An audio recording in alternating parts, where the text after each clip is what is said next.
my highest weight. I think I topped out when I was pregnant at 195, and I started at 130, and I was mortified because in my mind, my mom was always telling me about how she only gained 30 pounds when she was pregnant, and she had 3 of us, and I was like, oh my gosh, but I love sugar. I have this major sugar addiction, and so over the course of that time, I wanted quick fixes. I tried every diet that I could find. I tried every diet pill that I could find. I used drugs. I went out partying. I thought that if I was dancing 4 times a night, then I was exercising, and that helped me lose weight. That was that top right picture where I was just like, woo, I'm on it. But it never felt good. I was very unsettled on the inside. And no matter what I looked like on the outside, when I looked in the mirror, this is what I saw. Or this is what I pictured in my mind. Because it was just the image that I had of myself of carrying all my emotions and carrying everything that I couldn't say and carrying all the fears and the doubts and listening to the voice in my head that said I wasn't good enough and that no matter what I did, I was never going to be the person that I wanted to be.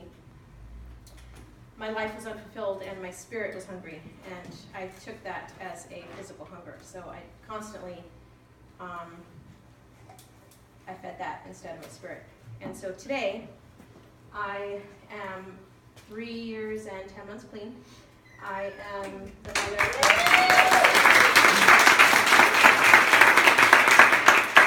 I'm the mother of an 8-year-old daughter. As you can see. I work 4 jobs to try to make ends meet, pay the mortgage, pay the bills, and still have enough to go out and do fun stuff on the weekends with my kids and my family, my kid and my family. But I'm working myself crazy. Like I said, none of my jobs feel fulfilling. I love the income that it brings in. I love the security that it provides. But there still was something that was missing.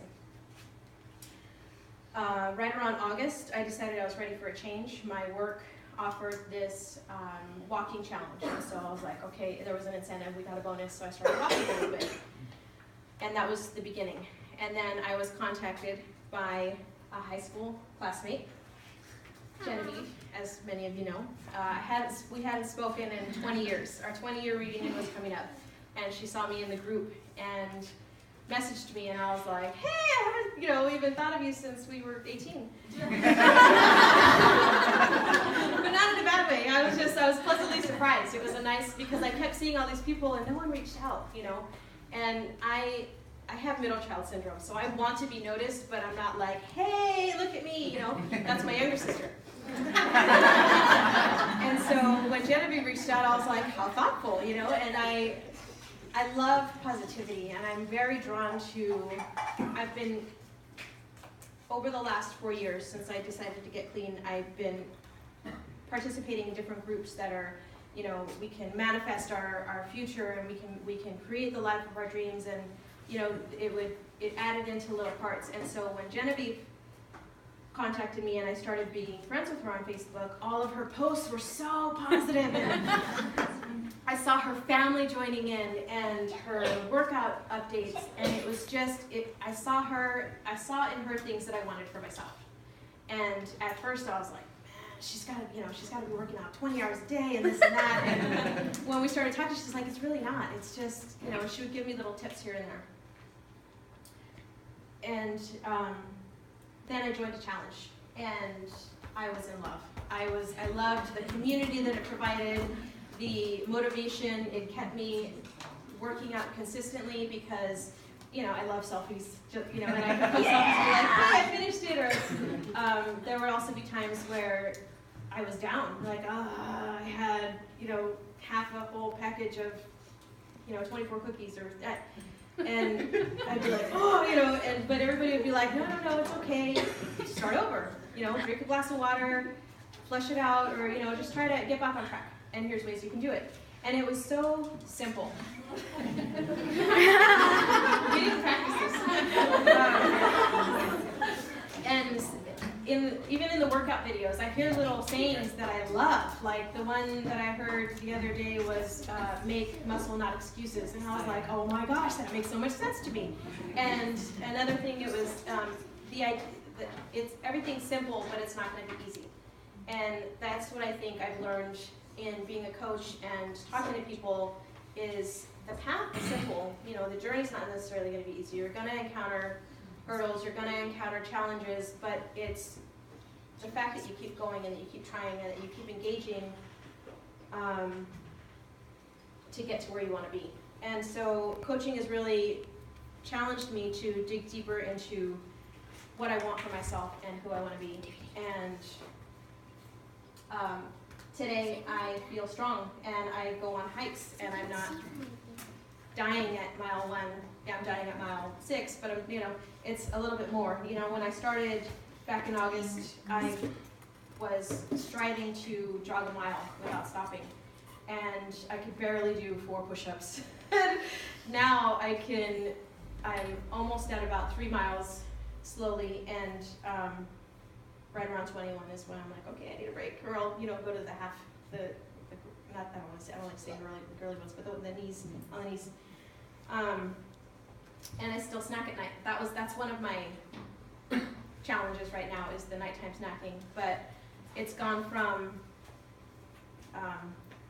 the frosting cans, like I would sit with a frosting can and a spoon, to hummus and carrots, or you know, the guilt-free cookies that you see that I made the other night because it was like 11 o'clock and I really wanted a snack, but I didn't just want a banana, so I threw some ingredients together from a recipe that a coach had posted. And they're She normally she hears healthy and she's like, There's chocolate chip. And also a benefit for today is that my daughter watches me and she sees me exercising and she sees me changing and she sees me talking about changing my speech, my vocabulary from failing to getting back up. We went ice skating the other day and she was falling and she was like, oh, I keep falling, and my ex-husband laughed because he was there and I was like, you know, it's not about how many times you fall, it's how many times you get back up. And he was like, but you know, he saw the benefit of it and she was like, oh, and then towards the end it was, Mommy, look how fast I'm getting back up. And I was like, oh, you know, and it just, little things like that keep me going. And you know, we go to the gym together and we've each got our own class, and I see that she's not only watching, but the people around me are watching also. My younger sister, when I first started out and I was new and I hadn't listened to all the talks yet, all the tools that they provide when you become a new coach, and I was like, buy Shakeology, buy Shakeology, buy Shakeology, and she was like, no, no, no, you know, it's too much. But now she's texting me, I worked out this morning and I did the 30-minute cardio fix, and she's like, you know, I brought a healthy meal to work, and I'm like, yes! And the first time somebody came up and said, I worked out this morning because I thought of you, and that just made my heart grow. And it's that feeling now that I'm chasing. It was the money at first, because I would love to just have one job, ideally. But when I focused on the money, there was still a disconnect. And so the more that I train myself and practice on focusing what I need and what I want and what the people around me need and what they want, because everybody's different, I'm seeing different results.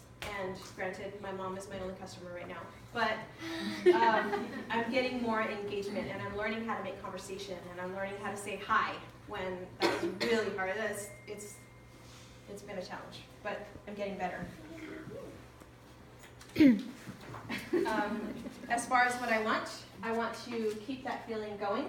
I want to share my success and my growth with the people around me, and I want to continue with the belief that we can create anything that we want as long as we're willing to take the action to do it. Plans and ideas are great, but it's the steps, the little steps to get there that I think are important, and that's the missing piece for me. It's not a quick fix. My life is not going to be quick. I don't want my life to be quick. I want to enjoy each moment. I want to enjoy the people around me. I want to enjoy the time that I spend with myself and in my life. And That's gonna take lots of baby steps. It's gonna take a lot of getting up, back up. It's gonna take a lot of patience with myself because something I heard last night was you attract what you are, and that doesn't really tie into what I was saying. But I went out with some friends last night, and I looked around, and I was kind of giggling to myself because I'm gonna wrap up. Because we were talking about intentions, and we were coaching each other on the vocabulary to use. Like, what my one friend was like, "Oh, I need a drink," and I was like, "You don't need a drink. You want a drink." She's like, "Yeah, you're right." But it's little changes, I think, that you make in your mindset, and the little changes you make in your behavior that make the biggest difference. Because I don't know about you, but for me, if I say I want to lose 20 pounds, it feels this big. Whereas if it's like, I'm gonna have vegetables instead of the fries at lunch today, then I'm like, oh, it's manageable, you know? And it's just,